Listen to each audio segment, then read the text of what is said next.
২১শে ফেব্রুয়ারি আন্তর্জাতিক মাতৃভাষা দিবস। বিশ্বের বিভিন্ন দেশ যথাযোগ্য মর্যাদার সঙ্গে শনিবার এই দিনটি পালন করছে। ভাষা আন্দোলনের মূল কেন্দ্র বাংলাদেশ জুড়েও দিনটি পালিত হচ্ছে। বাংলাদেশের পাশাপাশি বিশ্বের বিভিন্ন দেশে অবস্থিত বাংলাদেশ হাইকমিশনের সহকারী হাইকমিশনের নানা কর্মসূচির মধ্য দিয়ে দিনটি পালিত হচ্ছে। রাজধানী আগরতলার কনজগর এলাকায় অবস্থিত বাংলাদেশ সরকারি হাইকমিশনেও যথাযোগ্য মর্যাদার সঙ্গে দিনটি উদযাপন করা হয়।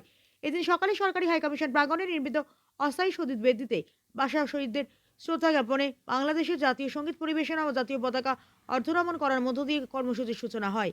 এদিনের এই কর্মসূচিতে উপস্থিত ছিলেন সহকারী হাইকমিশনার হাসান আল বাসার আবুল উলাই, প্রথম সচিব শরীফ আহমেদ সহ অন্যান্য কর্মকর্তা ও স্থানীয় এলাকার স্কুলের ছাত্রছাত্রীরা।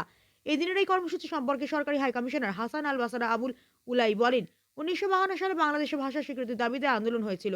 তারপরেও ভর্তি পর্যায়ের বিশ্বের বিভিন্ন দেশে যেখানে বাংলা ভাষায় কথা বলার মানুষ রয়েছেন তারা দিনটি উদযাপন করছেন। এর প্রেক্ষিতে ইউনেস্কো আন্তর্জাতিক মাতৃভাষা দিবস হিসেবে পালনের স্বীকৃতি দিয়েছে। করলেন, আপনি প্রশ্নটা করলেন এবং আমি আমার মনের ভাবটা প্রকাশ করছি। এটা সবচেয়ে ভালোভাবে প্রকাশ করা সম্ভব আমার নিজের মাতৃভাষায় এবং বাঙালি জাতি বাংলাদেশি একমাত্র যারা ভাষার জন্য জীবন দিয়েছে।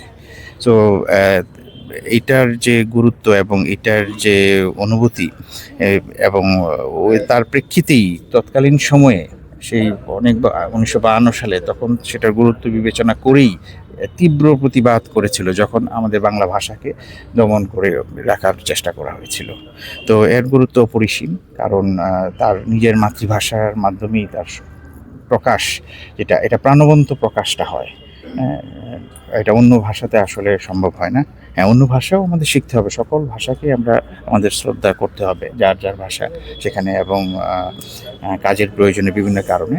তবে সবাই যাতে তার মাতৃভাষায় তার কথা বলতে পারে, তার অনুভূতি প্রকাশ করতে পারে, সেটা তো অবশ্যই থাকা উচিত এবং সেটার গুরুত্ব অপরিসীম।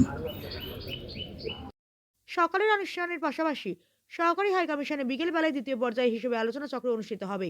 এই আলোচনায় সরকারি হাইকমিশনের আধিকারিকদের পাশাপাশি স্থানীয় অংশের বুদ্ধিজীবীরা আলোচনা করবেন। ব্যুরো রিপোর্ট, হাল্লা বোল।